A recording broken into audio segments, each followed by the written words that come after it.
మా పేరు నాని గారు మంత్రిగా చేశారు. ఆయన ఏం చేస్తున్నారండి వాళ్ళ? ఆయన కేసు పెట్టారు, ఆయన భార్య మీద కేసు పెట్టారు. ఏం కేసు అండి అది? ఒక గోడౌను, ఆయన అందరిలాగానే గోడౌన్ తీసుకున్నాడు, దానిలో బియ్యం పెట్టారు, ఆ బియ్యం పోయినాయి. పోతే ఏంటండి చేసింది? అకార్డింగ్ టు ది అగ్రిమెంట్ ఏంటి దానిలో ఉన్నది? అకార్డింగ్ టు అగ్రిమెంట్ మీరు డబ్బులు వసూలు చేసుకోవచ్చు. What is that? Criminal case ఏంటి? నాకు అర్థం కాలేదు. అంటే నాని గారి మీద కక్ష పట్టారు. నాని గారు మంత్రిగా చేశారు, నాని గారు నాలాగానే మీడియా ముందుకు వచ్చి అనేక విమర్శలు చేశారు కాబట్టి నాని గారి మీద ఉన్న సివిల్ కేసు కేవలం ఫైన్తోనో లేకపోతే లాసును పూడ్చుకోవడానికి కావాల్సిన డబ్బులు తీసుకోవడం కోసం చేసేటటువంటి దానిలో కేసు పెట్టారు. ఎవరి మీద? భార్య మీద కేసు పెట్టారు.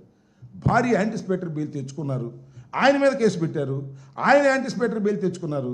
ఏం చేస్తున్నారండి ఇప్పుడు మీరు? పోలీస్ స్టేషన్ పిలుస్తారా? ఒక మహిళని, ఒక కేవలం రాజకీయాలకు సంబంధం లేనటువంటి ఒక సోదరీమణిని, కాపు సోదరీమణిని మీరు పోలీస్ స్టేషన్కి పిలిచి అక్కడ కూర్చోబెట్టి కింద పైన ప్రశ్నలు, గందరగోళాలు చేయటం, మానసికంగా హింసించడం, ఇది కక్ష సాధింపు చర్య కాదే? ఇది న్యాయం కోసం మీరు పోరాడుతున్నారే, ఇది ధర్మమా? దానికి సమాధానం మాత్రం చంద్రబాబు నాయుడు గారి దగ్గర లేదని మనం చేస్తున్నా. అంతేకాదు, మా చెవిరెడ్డి భాస్కర్ రెడ్డి గారు 2 సార్లు శాసనసభ్యుడిగా గెలుపొందినటువంటి వ్యక్తి, మొన్న ఒంగోలులో నిలబడి ఓటమి పాలయ్యాడు. ఆయన రిప్రజెంట్ చేసినటువంటి నియోజకవర్గంలో ఇంతకుముందు ఒక మహిళ మీద అత్యాచారం జరిగితే ఆ మహిళను పలకరించడానికి వెళ్ళాడు. దానికి ఎంత యాగం చేశారండి?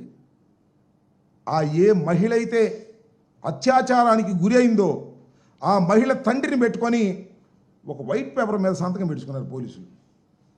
సంతకం పెట్టుకుని ఫోక్సో కేసు పెట్టారు.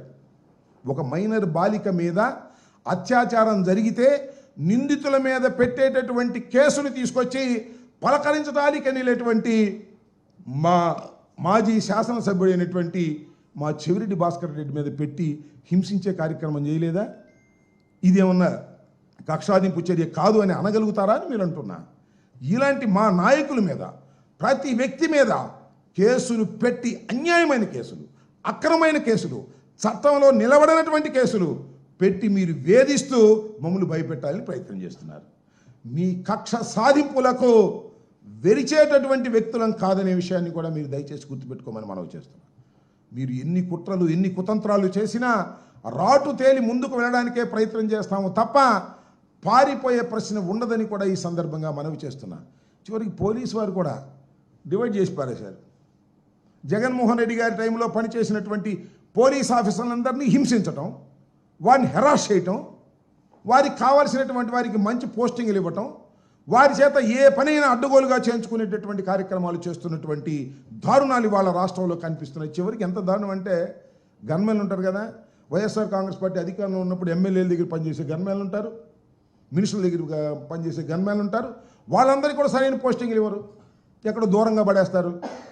ఈ విధంగా ప్రతి క్షణము చంద్రబాబు నాయుడు గారు అధికారంలోకి వచ్చిన దగ్గర నుంచి, అధికారంలోకి రాకముందే అంటే 4వ తారీఖున ఎన్నికల రిజల్ట్స్ వచ్చిన దగ్గర నుంచి ఈ క్షణం వరకు కక్ష సాధింపు తప్ప మరొకటి లేదు.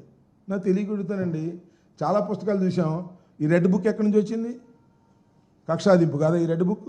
రెడ్ బుక్లో పేర్లు రాయటం, ఆ రెడ్ బుక్లో పేర్లందరినీ కూడా తీసుకోవటం, వారి మీద తప్పుడు కేసులు పెట్టడం, వారి మీద సివిల్ కేసులు పెట్టడం, సివిల్ కేసుల్లో కూడా పోలీసులు ఇంటర్ఫీర్ కావటం, పోలీస్ వ్యవస్థనంతా కూడా తన జేబు సంస్థలాగా ఉపయోగించుకునేటటువంటి పరిస్థితికి చంద్రబాబు నాయుడు గారు వచ్చి ఇవాళ కక్ష సాధించేటటువంటి కార్యక్రమాలు చేస్తున్నారు.